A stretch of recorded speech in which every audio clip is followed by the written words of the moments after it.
Sam. I'm Sam. I'm Sam. I'm gonna say I'm Sam. I'm Sam. I don't understand. Oh gosh, this is what I have to work with.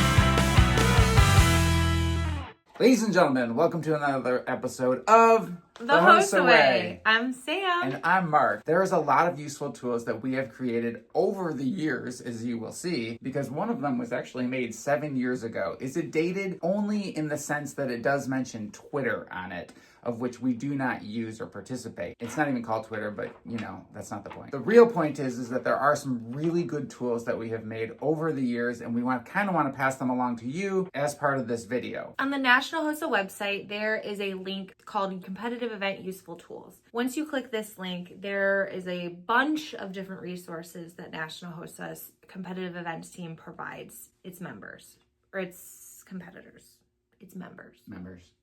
One is the updates for the year, and a lot of that are things that we've already been talking about, but if you just want a quick synopsis of what changes are coming for the 2025-2026 year, that's listed there. They have different... This is actually a very useful one. There is a fun flow chart that they update every year that's called What Competitive Event is Right for You, and it basically just takes you through some questions and kind of helps Weave your way to one that might direct you to one that you might be interested in. On that page, there's also really helpful things like the digital uploads and how to do that, sample scenarios. They even update or they post their I don't know what you're talking about there. Okay, so under the sample scenarios, they also provide the actual ILC winners is like portfolios or projects that you can actually see. Yeah. Dang, I didn't know that. So yeah, those are definitely great things to check out. But meanwhile, Michigan HOSA has some tools. Obviously, there are the event modifications and there's an event history.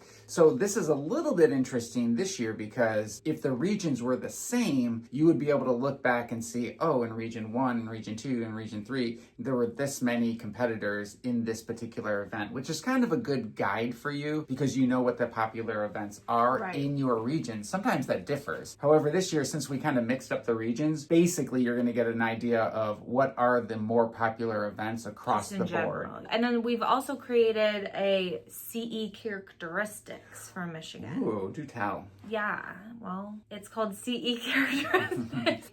Is there a round 1? If so, what is the round 1? If there's a round 2, what's the round 2? What are you allowed to bring into the room with judges? And is there a digital upload with it? I don't know, it's like a quick glance, providing as many resources for you guys as possible. In order for a student or a member to do competitive events, they first have to know about HOSA and they have to become a member. They have to figure out, do I want to do this or not? We have a couple of videos for you or ways to promote it. Number one, there is one that we're going to link here in this synapse that is how to promote HOSA. This video was actually made by Sam 7 years ago, so her voice sounds a little younger. The only thing dated about it, though, is that it does mention Twitter. Another resource that gets used a lot is What is HOSA? This is another good one to use when you're trying to introduce new students to become members. Past review videos of conferences are always fun because the students can see other students doing it, getting their awards. It's like a hype. Yeah, it's a hype one. Like, oh, I want to be a part of that. But the how to promote HOSA is good because you're like, okay, what can I do in my school? And it talks about doing morning announcements and having ice cream socials and other fun ideas. And one very new one is the advisor development series that we have put on our website. What are the top 10 things that HOSA advisors need to know? And then we put one video that talks about each one of those things. It's great for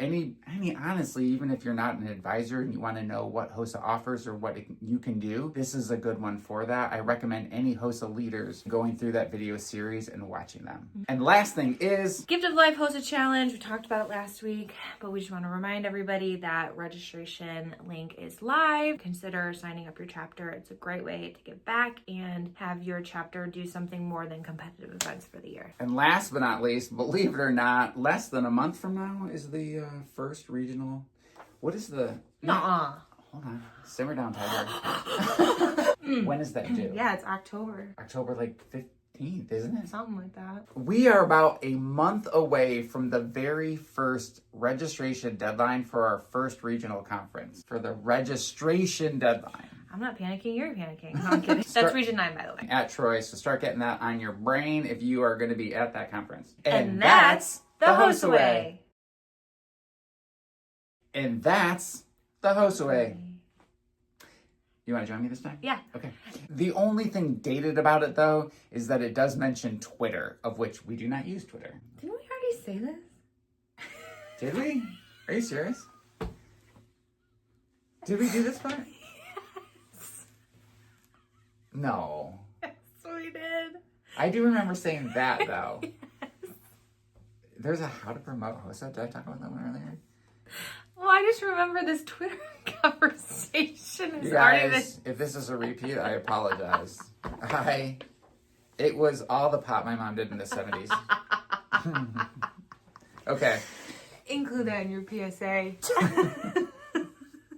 A real life survivor. Don't do drugs.